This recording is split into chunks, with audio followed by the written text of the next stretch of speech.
Chapter 5, Pananampalataya at Pagsisisi. Naaalala ko na sinubukan kong turuang lumangoy ang anak kong lalaki noong batang-bata pa siya. Hindi pala yun madali. Mga 1-year-old siya noon, sa bathtub pa nga lang ay ayaw na niyang lumulubog ang mukha niya. Lalo na sa napakalaking swimming pool na tinititigan lang niya at sobrang nakakatakot para sa kanya. Ang ginawa ko, nagsimula muna kami sa tabi ng hagdan sa pool. Hinayaan ko siya na magtampisaw hanggang masanay siya sa tubig. Pagkatapos ay tinuruan ko siyang ilapit ang mukha niya sa tubig para mag-blow ng bubbles. Ganun lang muna. Di nagtagal na isama ko na siyang maglakad sa mababaw na parte ng pool. Nakasakay siya sa likod ko at halos sakali ng liig ko sa pagkapit, pero okay na rin yon. Nung nasanay na siya, pwede na sa susunod na level, ang tumalon sa tubig mula sa gilid ng pool papunta sa akin. Para tuparin ang aking tungkulin bilang tatay, binuhat ko siya at pinatayo ko siya sa gilid ng pool at sinabi ko, "Tara, talon ka rito." Kitang-kita ko sa mukha niya na ang tingin niya sa akin ay parang nasisiraan na ng bait. Sa mga mata pa lang niya, alam kong lalabanan niya ako sa gusto kong mangyari. Sumimangot siya at sinabing, "Ayaw, punta ako kay mommy." At dahil nga alam ko na responsibilidad ko ito bilang tatay niya, hindi ako sumuko. Nakumbinsi ko siya na tuluyang bumalik sa pool, siguro dahil sa dami ng ipinangako ko sa kanya. Eto na nga, moment of truth na. Tumalon na ulit ako sa tubig at pumwesto sa harapan niya. Alam ko na hindi pa siya sigurado sa gagawin niya at ipinakita ko na sasaluhin ko naman siya. "Halika na, nak," sabi ko. "Nandito lang ako, sasaluhin kita, promise." Tiningnan niya ako ng mabuti para siguraduhin na hindi ko siya iiwan. Bumuelo siya at tumalon na nga sa pool. Hindi naman talaga siya tumalon. Parang inilaglag lang niya yung sarili niya sa pool, pero ang mahalaga nagawa na niya at sinaluko siya. Pagkatapos niyang maranasan sa unang beses ang tumalon sa pool, hindi ko na siya mapigilan. "More, Daddy! More!" So halos mga kalahating oras yata kami sa gilid ng pool na paulit-ulit. Talon, salo, ulit, talon, salo, ulit. Medyo natakot lang kami ng asawa ko sa bagong natutunan ng anak namin na pagtalon sa pool. Baka masyado niyang nagustuhan. Paano kaya kung mapadpad siya sa pool nang walang kasama? Iisipin ba niya na kaya na niyang tumalon mag-isa? Tatalon ba siya sa pool kahit wala ako roon?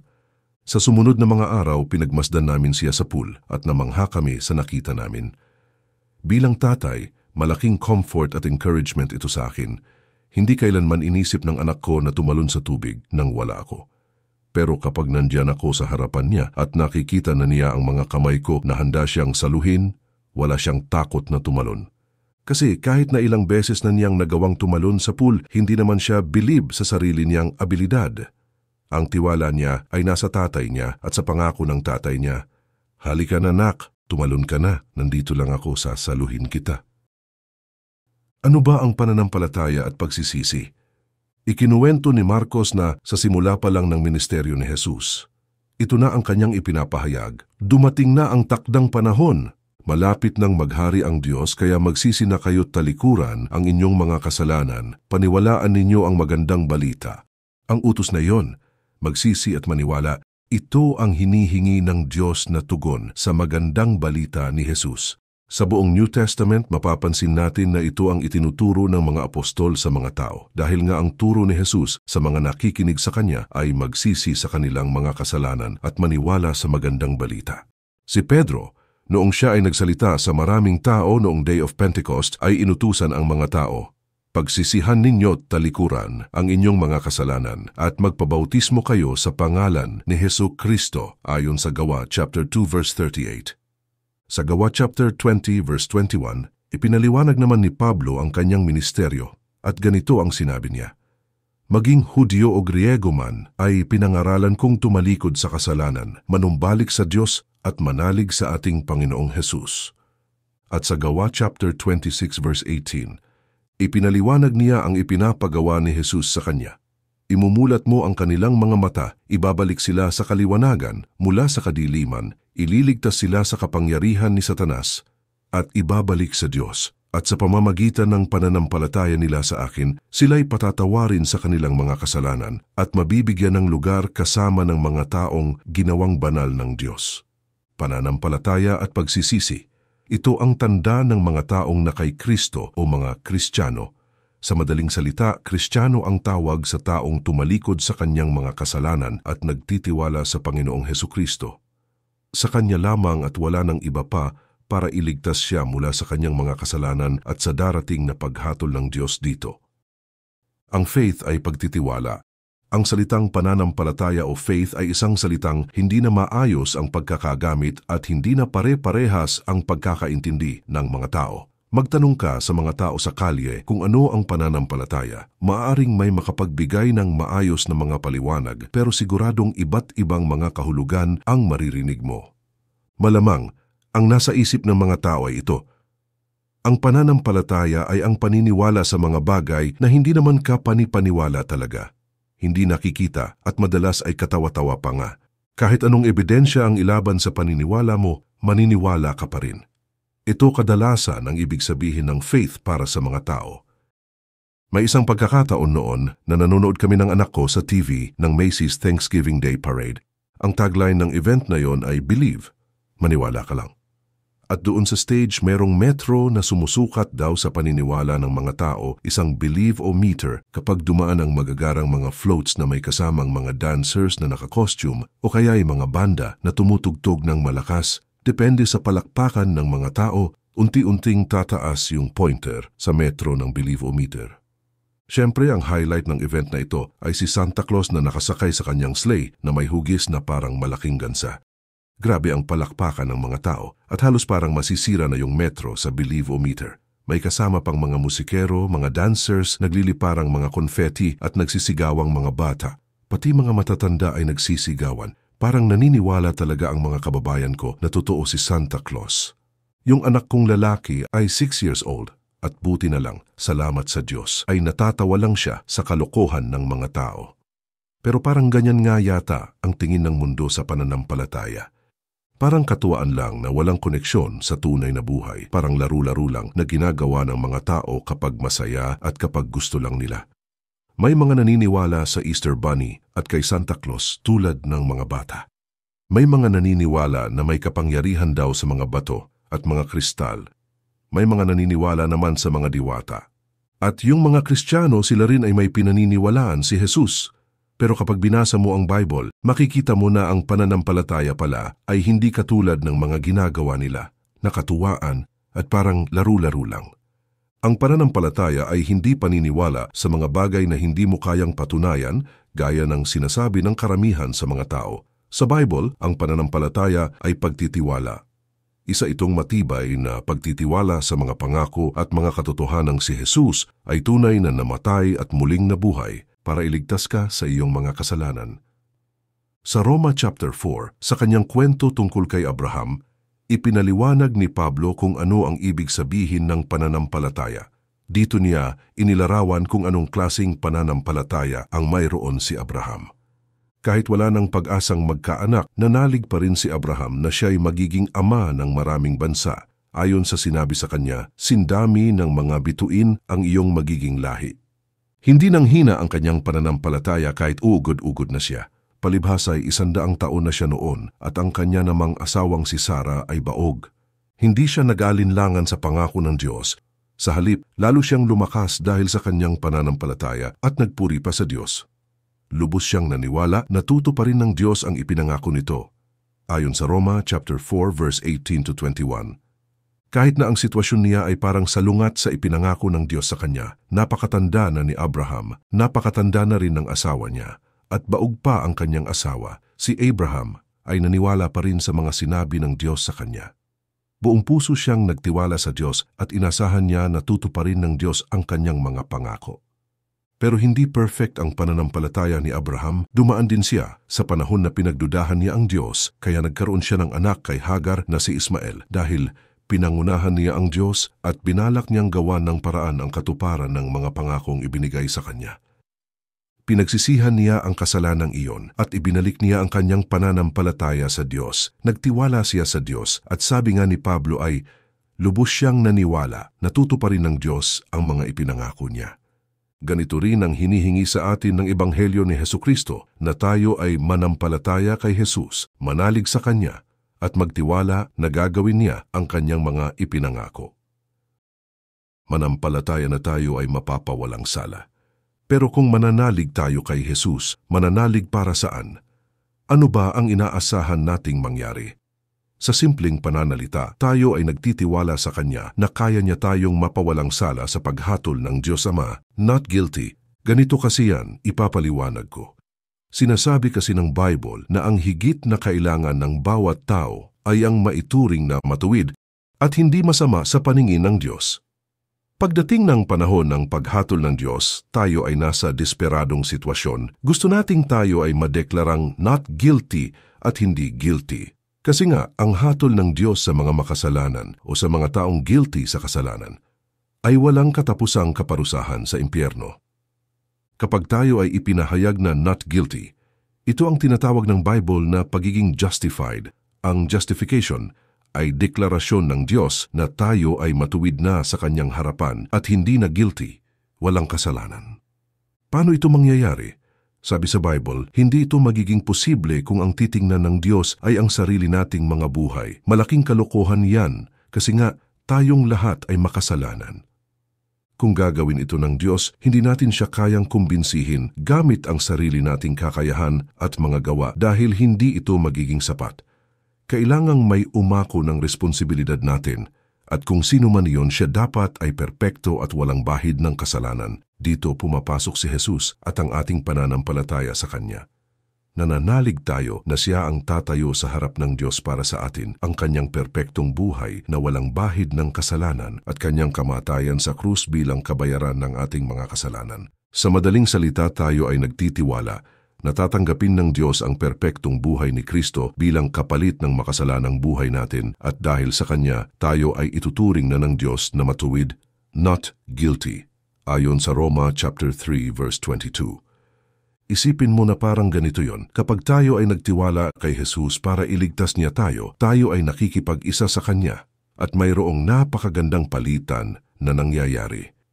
Ang lahat ng kasalanan natin, lahat ng tahasang pagre-rebelde natin sa Diyos, lahat ng kasamaan natin ay ipinataw kay Jesus at siya ay namatay dahil dito. At kasabay nito ibinilang na sa atin ang walang bahid at perpektong buhay ni Kristo. At dahil dito ay napawalang sala tayo, itinuring na tayong matuwid. Kapag tiningnan tayo at hahatulan na tayo ng Diyos, sa halip ng mga kasalanan natin ang makikita niya ay ang katuwiran ni Jesus. Ito ang sinasabi ni Pablo sa Roma chapter 4, na tayo ay itinuring na matuwid hindi dahil sa ating mga sariling gawa at ang ating mga kasalanan ay pinawi na. Pero ang pinakamahalagang dapat nating makita dito ay ang nakakagulat na ginawa ng Diyos na siya ang nagpapawalang sala sa makasalanan ayon sa verse 5. Hindi tayo itinuring na matuwid dahil tayo ay matuwid, dahil hindi naman talaga tayo matuwid. Buti na lang ito ang ginawa ng Diyos kasi wala naman talagang mapapawalang sala kung ang titingnan niya ay mga sarili nating gawa. Napawalang sala tayo sa pamamagitan ng pananampalataya na dahil sa pananampalataya ay ibinilang sa atin ang matuwid na buhay ni Kristo. Iniligtas tayo ng Diyos dahil lamang sa Kanyang biyaya at habag, hindi dahil sa kahit anumang ginawa natin, kundi dahil lamang sa ginawang sakripisyo ni Jesus para sa atin. May isinulat ang propetang si Zacarias tungkol kay Josue, ang pinakapunong pari noong binigyan siya ng bagong damit. Ito ang kanyang isinulat. Ipinakita sa akin ni Yahweh ang pinakapunong paring si Josue na nakatayo sa harapan ng anghel ni Yahweh. Siya ay paparatangan ni Satanas na nooy nasa kanyang kanan. Sinabi ng anghel ni Yahweh kay Satanas, hatulan ka nawa ni Yahweh, Satanas. Hatulan ka nawa ni Yahweh na pumili sa Jerusalem. Ang taong ito ay gaya ng isang patpat na inagaw sa apoy. Nakatayo si Josue sa harapan ng anghel at ang suot ay maruming damit. Sinabi ng anghel sa mga naroon, hubarin ang gulanit niyang kasuotan. Bumaling siya kay Josue at sinabi, nilinis na kita sa iyong kasamaan at ngayoy bibihisan ng magarang kasuotan. Bumaling muli ang anghel sa kanyang mga inutusan at sinabi, suotan ninyo siya ng malinis na turbante. Gayon nga ang ginawa nila at binihisan nila si Josue habang nakamasid ang anghel ni Yahweh, ayon sa Zechariah chapter 3 verse 1-5. Ang magara at malinis na bagong damit na isinuot kay Josue ay hindi naman sa kanya. Pati yung malinis na turbante na isinuot sa ulo niya ay hindi rin niya pag-aari. Ano ba ang pag-aari ni Josue sa kwentong ito? Ang pag-aari niya ay ang kanyang sariling mga damit na ubod ng dumi. Itong mga damit na ito rin ang dahilan kung bakit siya pinaparatangan ni Satanas. Ang kalinisan at katuwiran ni Josue sa harap ng Diyos ay hindi galing sa kanyang sarili, kundi ibinigay lamang ito sa kanya. Ito ay totoo rin sa atin na mga Kristiyano. Ang pagiging matuwid natin sa harap ng Diyos ay hindi galing sa atin o sa ating mga gawa. Ito ay ibinigay sa atin ni Jesus. Tiningnan ng Diyos Ama ang kanyang anak at ang nakita niya ay ang mga kasalanan natin na inako ni Jesus. Tayo ay tiningnan ng Diyos Ama at ang nakita niya ay ang matuwid at perpektong buhay ni Kristo na ibinigay niya sa atin. Dahil dito tayo ay napawalang sala. Sabi nga sa awiting Before the Throne of God Above ni Charity L. Bancroft, "For God the just is satisfied to look on Him and pardon me." Pananampalataya lamang. Kapag nakita mo kung gaano katindi ang pangangailangan mo, na kay Jesus ka lang pwedeng umasa para sa iyong kaligtasan, kamatayan niya para sa mga kasalanan mo, ang matuwid niyang buhay para maituring kang matuwid, maiintindihan mo kung bakit ipinipilit ng Bible na ang kaligtasan ay dumarating sa pamamagitan lamang ng pananampalataya kay Jesus. Walang ibang paraan para maligtas at wala nang ibang tagapagligtas. Wala nang ibang makapagliligtas sa atin. Wala nang iba pa sa buong mundo ang pwedeng maasahan para sa kaligtasan natin, kasama doon, lalong-lalo na, ang ating sarili. Sa lahat ng mga relihiyon sa mundo at sa buong history ng sangkatauhan, hindi katanggap-tanggap itong ideya na ito, na tayo ay napapawalang sala dahil sa pananampalataya lamang. Para sa kanila, kailangang sikapin ng mga tao na magpakabait araw-araw, mamuhay ng mabuti at piliting gawin ang magagandang mga gawa para kahit papaano ay mabalanse natin ang timbangan. Mas marami ang magawa nating mabuti kaysa sa ating mga ginawang kasalanan. Hindi naman nakakagulat ang ganyang kaisipan. Normal sa mga tao ang isipin at minsan pa nga ay ipinipilit natin na kaya nating iligtas ang ating sarili. Grabe talaga ang tiwala natin sa ating sarili. Bilib na bilib tayo sa mga kakayahan natin. Sa sobrang tiwala natin sa sarili nating kakayahan, naiinis talaga tayo kapag sinabi sa atin na kaya lang natin naabot ang posisyon natin ngayon ay dahil sa tulong ng iba. Isipin mo ang mararamdaman mo kapag may nagsalita tungkol sa trabaho mo ng ganito. Hindi naman ikaw ang may gawa niyan. Kaya mo lang naman yan nakuha ay dahil may nagbigay sa'yo. Pero kapag tiningnan natin ang ating kalagayan, pagdating sa ating kaligtasan, ganyan na ganyan mismo ang nangyari. Ibinigay ito sa atin bilang regalo dahil sa biyaya at habag ng Diyos at wala tayong iniambag dito na kahit anuman. Tayo ay makasalanan, hindi natin mababayaran ang ating pagkakautang sa Diyos, wala tayong kakayahan lalo na kung ang mga mabubuting gawa lang natin ang gagawin nating pambayad. Ayon sa Galatia chapter 2 verse 16. Ang ibig sabihin ng pananampalataya kay Kristo ay ito, naniniwala kang wala ng kahit ano o wala ng iba pang makapagbibigay ng pag-asa sa iyo para maging katanggap-tanggap ka sa harapan ng Diyos. Si Jesus lang. Iniisip mo ba na ikaw ay mabait naman at maaari kang maligtas dahil sa mabubuti mong gawa? Ang pananampalataya ay pag-amin na ang mga itinuturing mong mabubuting gawa ay kulang na kulang at wala kang ibang choice kundi magtiwala kay Kristo lamang. Iniisip mo ba na mabuti naman ang puso mo at baka pwedeng maligtas ka dahil dito? Ang pananampalataya ay pag-amin din na ang puso mo ay hindi talaga mabuti, ito ay puno ng kasamaan at nagtitiwala ka kay Kristo lamang. Kung iisipin mo ang faith ng isang Kristiyano ay parang batang nasa gilid ng swimming pool at sinasabi niyang, Jesus, kung hindi mo ako sasaluhin, alam kong malulunod ako. Wala akong ibang pwedeng maasahan, wala nang ibang pwedeng makapagligtas sa akin kundi ikaw lang. Jesus, iligtas mo ako. Kung hindi mo gagawin ito, mamamatay ako. Ganito ang pananampalataya. Ito ang faith ng isang Kristiyano. Pagsisisi ang kalakip ng pananampalataya. Ang mensahe ni Jesus sa mga nakikinig sa kanya ay ito. Magsisi na kayo talikuran ng inyong mga kasalanan. Paniwalaan ninyo ang magandang balita ayon sa Marcos chapter 1 verse 15. Kung ang pananampalataya ay pagtitiwala kay Jesus para sa ating kaligtasan, pagsisisi naman ang nakakabit sa kabilang side. Palaging magkasama ang pananampalataya at pagsisisi. Ang pagsisisi ay ang pagtalikod sa kasalanan, ang kamuhian nito at sinisikap sa tulong ng Diyos na iwanan na ang makasalanang buhay habang nakatingin sa pagsunod kay Kristo. Kaya't sinabi rin ni Pedro sa mga taong nakinig sa kanya, kaya nga, Magsisi kayo at magbalik loob sa Diyos upang patawarin ang inyong mga kasalanan ayon sa Gawa chapter 3 verse 19. At sinabihan din sila ni Pablo na dapat silang magsisit tumalikod sa kanilang mga kasalanan at lumapit sa Diyos ayon sa Gawa chapter 26 verse 20. Ang pagsisisi ay hindi opsyonal para sa isang Kristiyano. Ito ay isang bagay na lubhang kailangan kasi ito ang naghihiwalay sa mga iniligtas ng Diyos doon sa mga hindi iniligtas. Marami na akong taong narinig na nagsabi na, oo, tinanggap ko na si Jesus bilang tagapagligtas kaya nga Christian na ako. Pero yung pagtanggap sa kanyang bilang Panginoon parang hindi ko pa yata kaya. May mga bagay pa siguro akong kailangang ayusin. Sa madaling salita, sinasabi nila na maaari silang manampalataya kay Jesus at maligtas kahit na hindi nagsisisi sa mga kasalanan.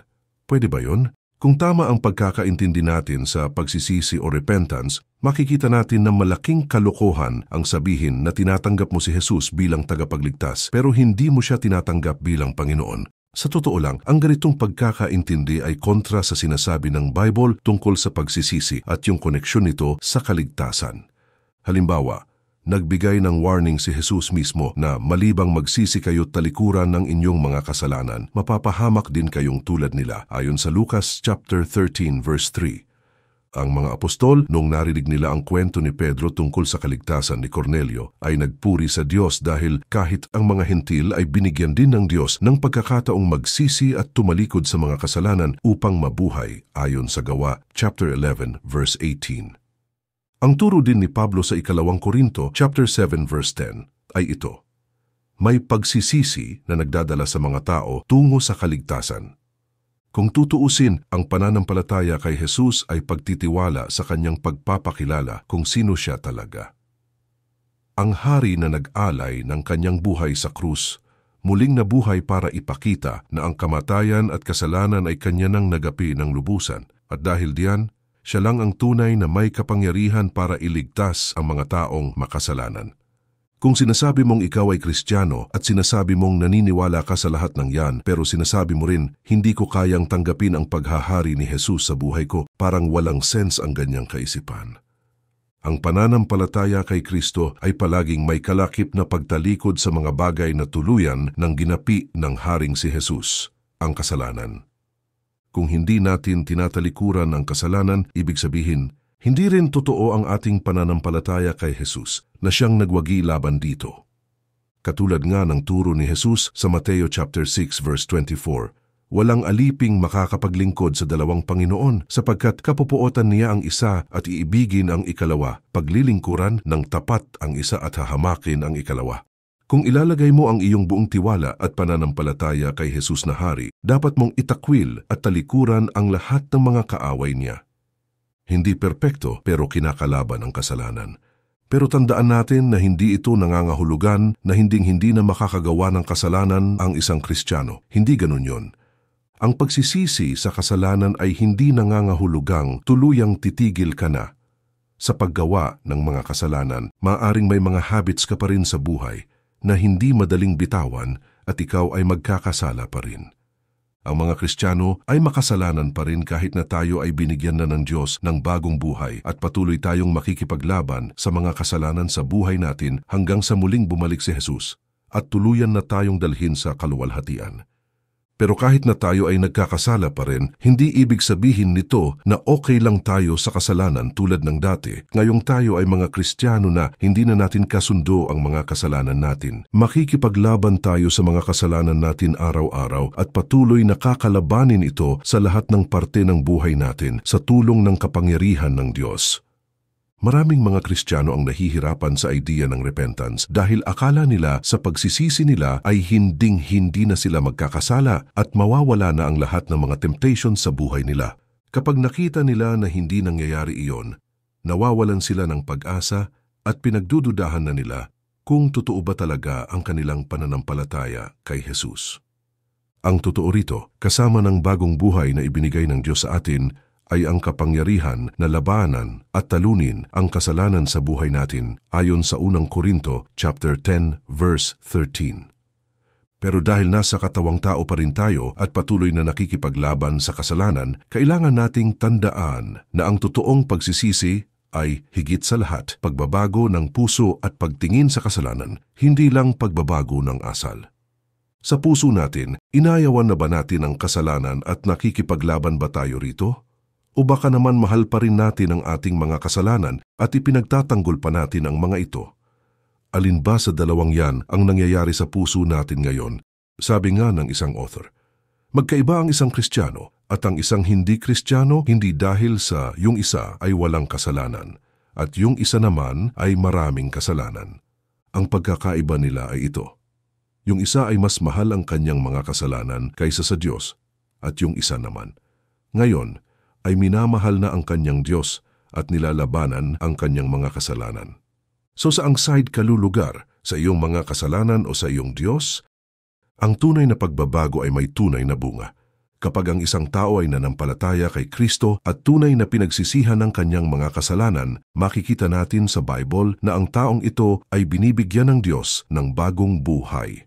Noong unay patay kayo dahil sa inyong mga pagsuway at mga kasalanan, sabi ni Pablo. Subalit napakasagana ng habag ng Diyos at napakadakila ng pag-ibig niya sa atin. Tayo'y binuhay niyang kasama ni Kristo nung tayo'y mga patay pa dahil sa ating pagsuway. Ayon sa Efeso chapter 2 verse 1 and 4-5, kapag nangyari ito sa atin, nagbabago ang buhay natin. Maaring hindi agad-agad, maaring hindi rin mabilis o palagian ang pagbabagong ito, pero mayroong pagbabago. Ang kaligtasang bigay ng Diyos sa atin ay nagbubunga. Sinasabi ng Bible na ang mga Kristiyano ay naiiba sa mundo dahil ang kanilang pagmamahal, pakikiramay at kabutihan ay nagiging katulad ng kay Jesus. Ang mga tunay na Kristiyano ay dapat ipakita ang kanilang pagsisisi sa pamamagitan ng mga gawa, sabi ni Pablo. Ang bawat puno ay nakikilala sa bunga nito, sabi nga ni Jesus. Ang matitinik na halaman ay hindi namumunga ng igos o ubas. Ayon sa Lucas chapter 6 verse 44. Sa madaling salita, kapag ang tao ay binigyan ng Diyos ng bagong buhay, nagsisimula silang sumunod at tumulad sa mga bagay na ginawa ni Jesus. Namumuhay silang katulad ni Jesus at ang buhay nila ay nakikitaan ng magandang bunga. Pero isang bagay na dapat nating iwasan ay ang isipin na dahil sa pagbabago ng ating buhay, dahil sa mga bunga, kaya tayo naligtas. Palaging may panganib sa ganitong kaisipan dahil maaring ang pagtitiwala natin ay mabaling sa bunga ng kaligtasan natin at hindi na kay Kristo na siyang nagbigay ng kaligtasan. Kung ikaw ay Kristiyano, mag-ingat ka. Bantayan mo ang sarili mo at lumayo ka sa ganitong kaisipan. Ang bunga ay bunga lamang, resulta ng kaligtasan, at nakikita ito sa buhay natin dahil lamang sa biyaya ng Diyos sa pamamagitan ni Kristo. Kapag nagtiwala ka sa sarili mong kakayahan at sa bunga ng iyong buhay Kristiyano at inisip mo na ang mga bunga na yon ang dahilan kung bakit ka kinahabagan ng Diyos, ang pananampalataya mo ay mawawala na kay Jesus at mababaling na sa sarili mo at hindi ka naman kayang iligtas ng sarili mo. Anong nagligtas sa iyo? Iniisip ko lang, kapag tumayo ka na sa harapan ng Diyos sa darating na paghatol, anong dahilan ang ihaharap mo sa Kanya para kumbinsihin Siya, para ituring Kanyang matuwid at papasukin sa Kanyang kaharian? May mabubuting gawa ka ba? O maka-Diyos na asal na makakapukaw ng damdamin ng Diyos? Sasabihin mo bang lagi naman akong nagsisimba? O dahil mabait ka naman sa pamilya mo? O ni minsan ay hindi ka naman nag-isip ng malaswa? O di kaya naman ay sasabihin mo sa Diyos na hindi ka naman kriminal at wala kang ginawang bagay na karumal-dumal? Iniisip ko kung ano kaya ang bibit-bitin mo sa harapan niya at sasabihin, dahil dito, papasukin mo ako sa kaharian mo. Sasabihin ko sa iyo kung ano ang gagawin ng bawat Kristiyano na nanampalataya kay Kristo lamang dahil sa biyaya ng Diyos. Kapag kaharap na nila ang Diyos sa Kanyang paghatol, ang ituturo nila ay si Jesus, at habang nagmamakaawa, ito ang sasabihin nila sa harapan ng Diyos. Diyos ko, wala akong kabutihang maihaharap sa iyo, hindi ako matuwid. Kay Kristo lamang po ako umaasa. Ituring nawa akong matuwid, hindi dahil sa mga ginawa ko o sa kakayahan ko, kundi dahil lamang kay Jesus. Siya ang namuhay ayon sa kagustuhan mo, hindi ako. Ako ang dapat parusahan dahil sa mga kasalanan ko. Pero siya ang tumanggap ng parusa para sa akin. Namatay siya bilang kabayaran sa mga dapat kong pagbayaran. Wala akong ibang maasahan at ang pag-asa ko ay sa Kanya lang. Si Jesus ang katuwiran ko. O Diyos, ituring mo nawa akong matuwid dahil sa Kanya.